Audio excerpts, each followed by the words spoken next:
Hello అందరికీ, welcome back to my channel Sriniha vlogs. ఈ కాకరకాయ అంటే ఇష్టపడే వాళ్ళకంటే ఇష్టపడని వాళ్ళు చాలామంది ఉంటారు. ఎందుకంటే దానికున్న చేదు స్వభావం వల్ల. కానీ ఈ కాకరకాయ వల్ల ఎన్ని ఆరోగ్య ప్రయోజనాలు ఉన్నాయో తెలుసా?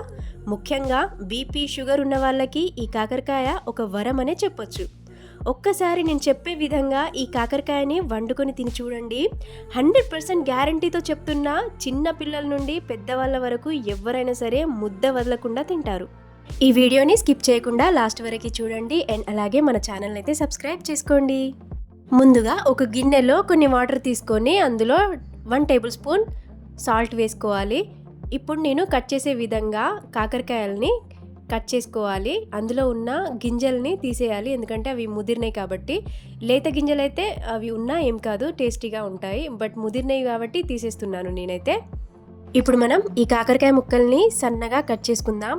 వీలైనంత సన్నగా కట్ చేసుకోవాలి, ఎందుకంటే ఆయిల్లో మంచిగా ఫ్రై అవుతాయి. అండ్ అలాగే టేస్ట్ కూడా చాలా అంటే చాలా బాగుంటుంది. సో ఇలా నిలువుగా సన్నంగా కట్ చేసుకోవాలి. కొంతమంది రౌండ్ షేప్లో కట్ చేస్తారు, బట్ ఇలా ఒకసారి ట్రై చేసి చూడండి. కర్రీ టేస్ట్ మాత్రం మామూలుగా ఉండదు.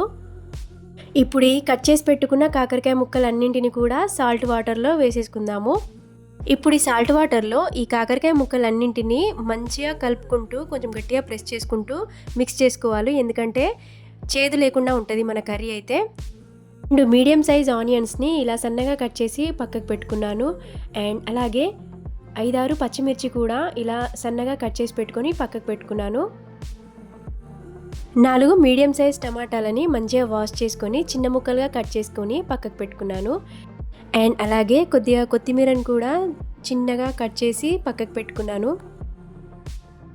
ఇప్పుడు స్టవ్ పైన ప్యాన్ పెట్టుకొని హీట్ అయ్యాక 2 స్పూన్ల ఆయిల్ వేసుకోవాలి. ఆయిల్ మంచిగా హీట్ అయ్యాక అందులో ఆవాలు, జీలకర్ర, కట్ చేసి పెట్టుకున్న ఉల్లిపాయ ముక్కలు, పచ్చిమిర్చి వేసి మంచిగా ఫ్రై చేసుకోవాలి. ఆనియన్, పచ్చిమిర్చి మంచిగా ఫ్రై అయ్యాక సాల్ట్ వాటర్లో ఉన్న కాకరకాయ ముక్కల్ని గట్టిగా ప్రెస్ చేసుకుంటూ వాటర్ పడకుండా ఈ ఆయిల్లో వేసేసుకోవాలి. ఇప్పుడు ఈ కాకరకాయ ముక్కలన్నింటినీ బాగా కలుపుతూ మంచిగా ఫ్రై చేసుకోవాలి. ఫ్లేమ్ మీడియంలో పెట్టుకొని ఈ ముక్కలన్నీ కూడా గోల్డెన్ బ్రౌన్ కలర్లోకి వచ్చేంత వరకు ఫ్రై చేసుకోవాలి. ఈ ముక్కలు ఆయిల్లో ఎంత బాగా ఫ్రై అయితే అంత బాగుంటుంది టేస్ట్. సో చూసారా ఫ్రెండ్స్, మన కాకరకాయ ముక్కలు అయితే మంచి గోల్డెన్ బ్రౌన్ కలర్లోకి వచ్చాయి. ఇప్పుడు మనం ఇందులో 1 టేబుల్ స్పూన్ పసుపు యాడ్ చేసుకొని మంచిగా కలిపేసుకుందాం. కట్ చేసి పెట్టుకున్న టమాటా ముక్కల్ని కూడా వేసేసుకుందాం.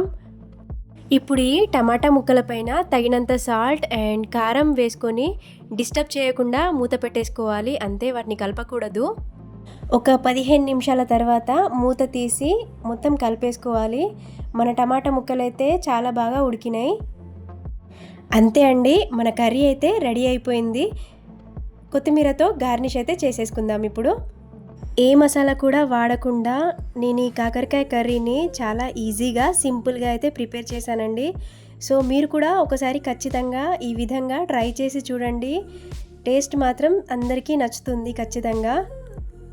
So healthy, so tasty, so simple కాకరకాయ కర్రీ రెసిపీ మీకు నచ్చినట్లయితే like, share and subscribe to Sriniha vlogs. Thanks for watching.